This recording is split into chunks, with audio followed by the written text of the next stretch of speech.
a imortalidade da alma, ok? O assunto passa a ter uma importância muito grande, porque esse é um assunto basilar, ele é fundamental para o Espiritismo. É uma tese do conjunto do escopo da doutrina espírita. Não há Espiritismo sem a crença na imortalidade da alma.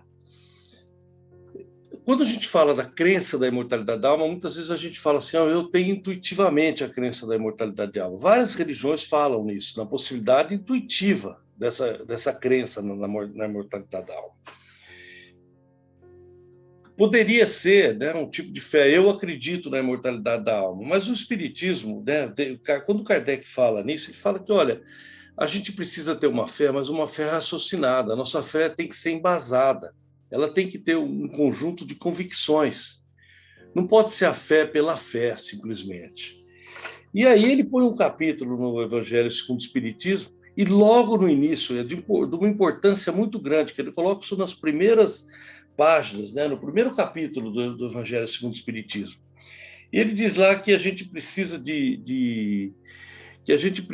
entender que há necessidade de uma união entre a ciência e a religião, que elas independentes, elas não explicariam a natureza humana, não explicariam a natureza divina, enfim, não explicaria as razões da nossa existência, o significado do universo. Ele diz assim que a ciência e a religião são duas alavancas da inteligência humana. Uma revela as leis do mundo material e as outras a lei do mundo moral. E diz lá na frente, fala que seria preciso que se preenchesse esse vazio que separa as duas, né? Ele diz assim, precisa de um traço de união que as una, né? E aí, ele diz assim, os conhecimentos das leis que regem o mundo espiritual e suas relações com o mundo material. Essa proximidade, a proximidade da ciência com a religião, é que vai anunciar, que vai poder permitir a existência de uma nova era na humanidade. Olha a importância que a gente dá para isso. E aí fica um desafio, né? Nós teríamos que fazer com que tanto a ciência como a religião nos levasse à compreensão da imortalidade da alma. Mas a ciência vai levar a gente à compreensão da imortalidade da alma? Então vamos fazer uma viagem no tempo. Vamos pensar lá no cristianismo inicial. Ele começa a sofrer no processo de desenvolvimento, ele começa a sofrer uma ocidentalização e começa a se afastar daquele cristianismo primitivo. E aí o cristianismo passa a ter, esse cristianismo adulterado, ele passa a ter uma força tão grande dentro do mundo ocidental que ele vai destruir o que é chamado mundo clássico. Eu vou citando alguns livros durante a palestra, depois eu passo no grupo da fraternidade esses livros. Eu, de início, citarei esse livro que eu comprei há pouco tempo, chamado Chamado das Trevas. Esse livro aqui mostra muito bem isso que eu estou falando. É de uma mulher chamada Catherine Nixley. Ela mostra como, o subtítulo do livro é como o cristianismo, quer dizer, esse cristianismo alterado, né, como os cristãos, eu diria, destruíram o mundo clássico.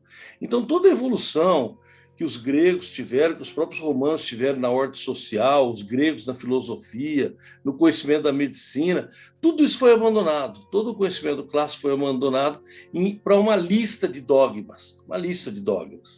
Entre esses dogmas apareceu o dogma da ressurreição, porque o dogma da reencarnação não permitiria para a manutenção do poder temporal. Então, o dogma da ressurreição era aquele dogma que um dia nós todos iríamos renascer, ressuscitarmos. E esse ressuscitarmos, como eles não podiam diferenciar o corpo da alma, porque não buscava esse entendimento, eles assim, vai ressuscitar o corpo físico. Vai ter uma ressurreição que é a volta do corpo. E aí, inclusive, eles traçam um perfil de Jesus ressuscitando como o corpo ressuscitando, o que não faz sentido. Né? Jesus ressuscita não. O Espírito de Jesus se apresenta aos apóstolos e a toda a comunidade que viu Jesus depois da sua morte física. Mas por quê? Eles queriam manter a ideia que o corpo e a alma eram indissolúveis, indissociável, era sempre. Agora, Uma coisa a igreja não podia segurar, não podia conter, é a evolução humana. Então, a partir de um determinado momento, os ocidentais começaram a viajar.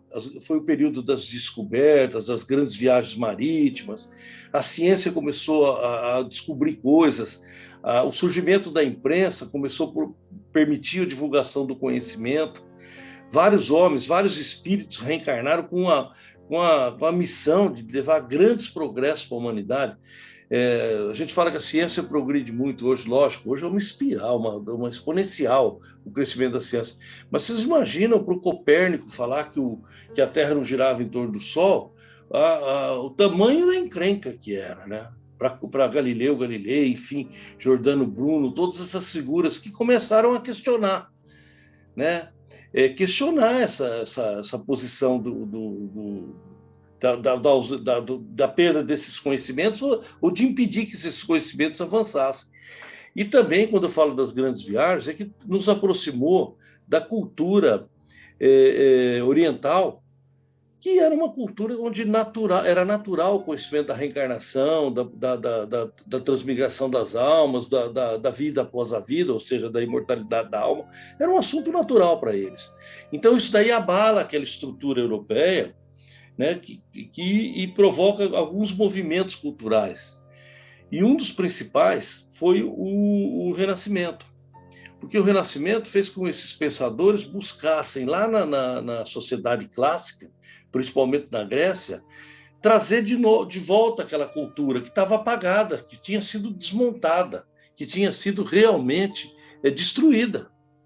E eles retrazem isso de novo e começam a permitir várias ações, vários grupos, começam a aparecer os Rosa Cruzes, né, os alquimistas, mesmo com a igreja criando a Inquisição, perseguindo violentamente esses movimentos, eles começam a dar um novo sentido.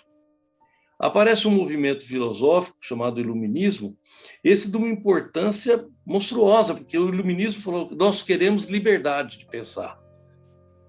E aí surgem figuras, né, que foram perseguidos, tiveram grandes dilemas, né, de sobrevivência da família, de tudo. E aí eu citaria principalmente um deles chamado Descartes. René Descartes. Descartes diz o seguinte: olha, não dá para imaginar o corpo e a alma, a mente e a alma sendo a mesma matéria. Não dá para imaginar. Não dá para imaginar que a nossa alma está circunscrita ao nosso cérebro material. A hora que Descartes fala isso, e com toda a racionalidade, a igreja cai em cima de Descartes. Tanto que Descartes foge para a Holanda e depois vai para a Suécia, onde ele é apadrinhado por uma rainha, a rainha Cristina, na Suécia. Porque Descartes falava não. E dizer que o corpo era uma coisa dissociada da mente, do pensamento, derrubava um dos principais dogmas da igreja, que era exatamente o dogma da ressurreição. E ele dizia, o espírito fica livre. Não, mas se o espírito ficar livre, ele continua progredindo, ele continua na sua individualidade, ele não vai esperar o dia do juízo final. Então, ele sofre muito com isso. E ele, inclusive, é obrigado a desmentir alguns dos seus princípios, e depois ele, quando tem essa proteção da Rainha Cristina, ele retoma os aspectos, é que ele fica pouco na Suécia, fica muito pouco tempo. Ele morre lá na Suécia. E depois Spinoza dizia, não, vamos estudar Descartes. Então, esse movimento iluminista rompe com a igreja, rompe mesmo, e começa a dizer, ó, gente, há alguma coisa a mais, a alma é alguma coisa a mais. O cérebro não é a alma, não é a alma. Eles estudavam o cérebro de fazer, porque inclusive é quando começam as primeiras dissecação de cadáveres, e começam a estudar, você fala, aqui não está a alma, aqui não está a alma. Isso aqui é um veículo. Então começa a transformação. Quer dizer, veja como é importante, como diz Herculano Pires, a evolução não dá salto, a evolução não pula, é uma sequência de conhecimentos que vão chegando. E nesses, de degrau a degrau, essa libertação da mente, do cérebro material, provoca o surgimento de linhas como o magnetismo, como a eletricidade. Quando o Newton faz o enunciado da força da gravidade, o Newton surpreende, porque ele diz assim, olha, tem uma força que é imaterial, mas ela é uma força. A gravidade é uma força que age sobre os objetos, ela não é material. os primeiros experimentos da eletricidade, o próprio magnetismo, que é um verdadeiro precursor do espiritismo. Mesmer e outros começaram a fazer grandes experiências de magnetismo, mostrando que existia alguma coisa a mais, que não era conhecida como matéria, que não era matéria. E aí, nesse caldo cultural apropriado, surge Kardec. E Kardec veio falar para nós do fluido cósmico universal. Kardec, então, dissocia totalmente já o corpo material da alma. Dissocia totalmente. Então, veja como é um momento do amadurecimento, como Emmanuel fala sempre, é o amadurecimento da humanidade para o conhecimento. Não havia um caldo cultural para essa informação. Por que Kardec não veio 200, 300 anos? Porque não havia um preparo cultural, a ciência não tinha se libertado, a filosofia não tinha se libertado. Então, não havia condições para os homens entenderem isso daí. Então, o Kardec vem nesse momento em que a ciência está saltando para frente. Esse salto da ciência que vai fazer com que a gente repense os nossos conceitos religiosos, porque nós precisamos de uma cultura religiosa que se casasse com a ciência, não que se distorcesse da ciência, que se afastasse, que negasse a ciência. A época de negar a ciência estava passada, fazia parte do passado, não existia mais. Então, é nesse momento que vem Kardec falando da imortalidade da alma. E a ciência, então, vem numa sequência, logo após Kardec, vem numa sequência também de descobertas e que a gente vai percebendo que evolutivamente, grau a grau, degrau a degrau, ela vai mostrando coisas fantásticas. A primeira coisa que ela faz, ela disseca a matéria.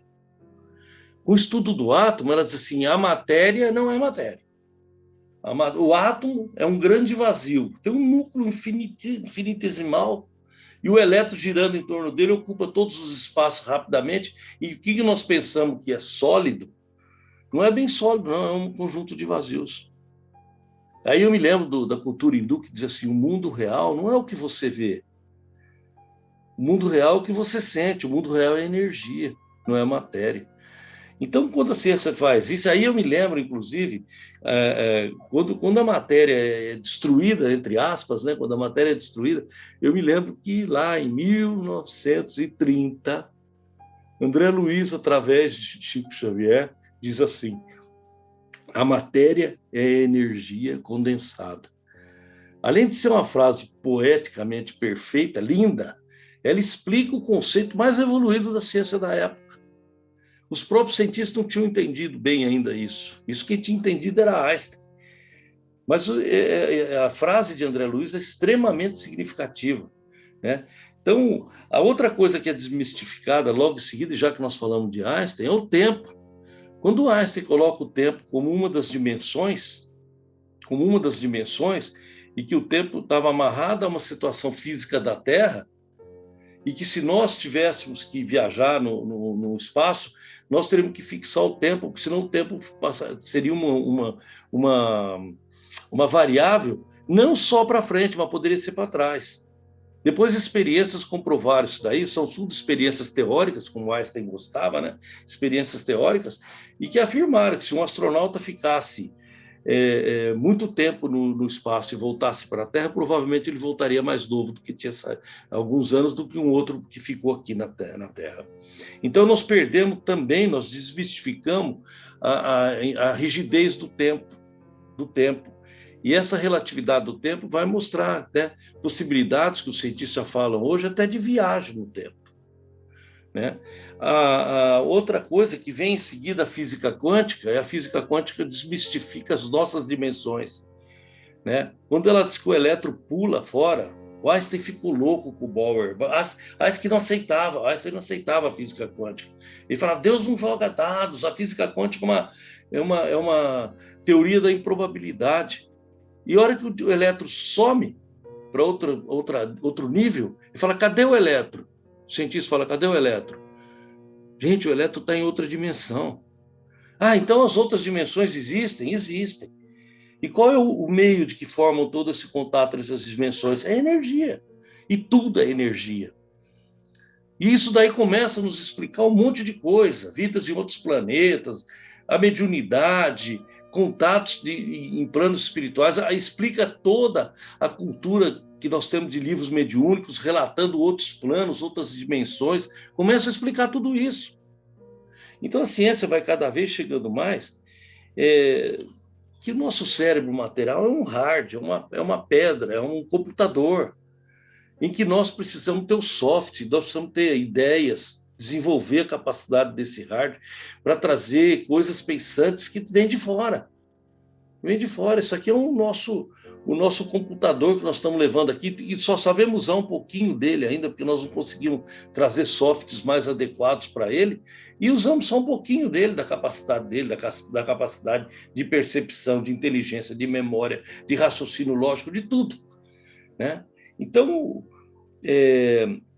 aí nós começamos a pensar, bom, essa energia pode viver sem essa matéria?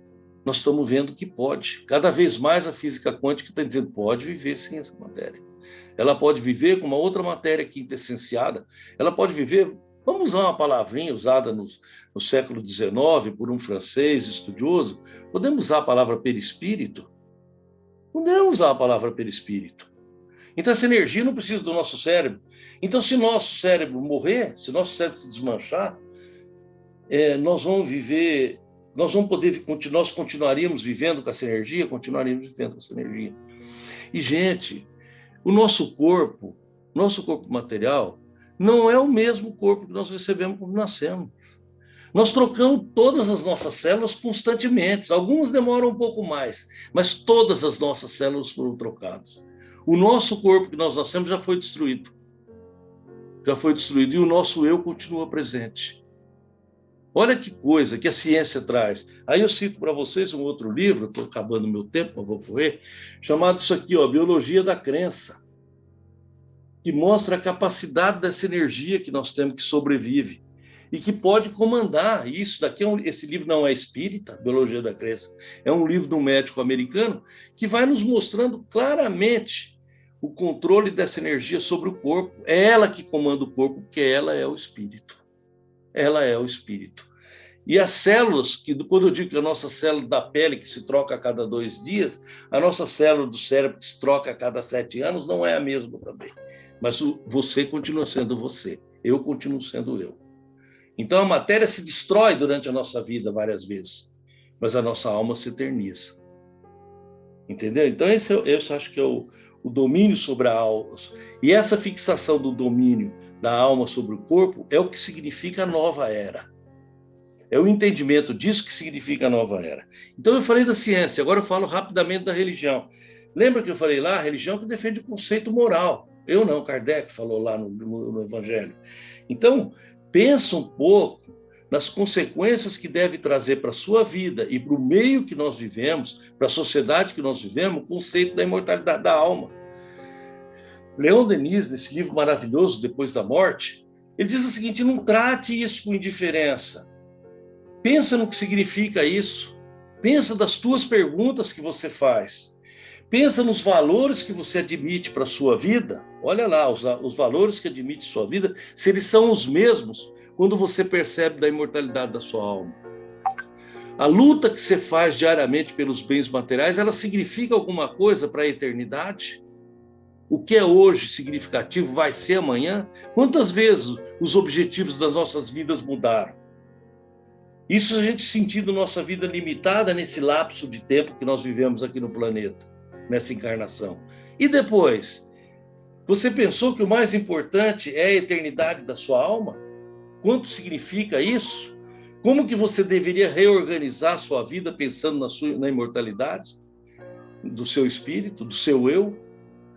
E aí que Kardec, a gente percebe quando Kardec diz assim: olha, nós precisamos da religião na ciência, porque a religião que vai trazer a discussão para o eu interno, Como muda a nossa vida quando a gente fala assim: eu sou um ser eterno, eu sou um ser eterno. Como muda a nossa perspectiva, nossas ambições, nossa vaidade, nosso orgulho, como tudo se perde, porque os valores passam a ser outro. E quando a gente fala que no momento que nós estamos vivendo, que é da construção de um planeta de regeneração, nós pensamos o seguinte: esse planeta de regeneração tem que ser constituído sobre a ideia da eternidade da nossa existência, da eternidade do nosso ser. porque ela sim muda isso que nós pensamos. Alimentar o espírito. Eu disse lendo um trecho, uma historinha no livro da Humanidades que eu disse na semana passada, que um jovem pergunta para um sábio, para explicar como que era o eu interno dele. Ele diz: olha, dentro de mim tem 2 lobos. Um é maldoso, egoísta, vaidoso, ruim. E o outro é bondoso, caridoso, é amor. O outro é ódio, ele é amor. E o garoto pergunta assim: e o que eles fazem? Eles brigam eternamente dentro de si. E quem vai vencer essa luta dentro de mim? Qual lobo vai vencer? E o velho diz: aquele que você vai alimentar. Essa historinha, ela serve para um monte de coisa, e serve para isso também.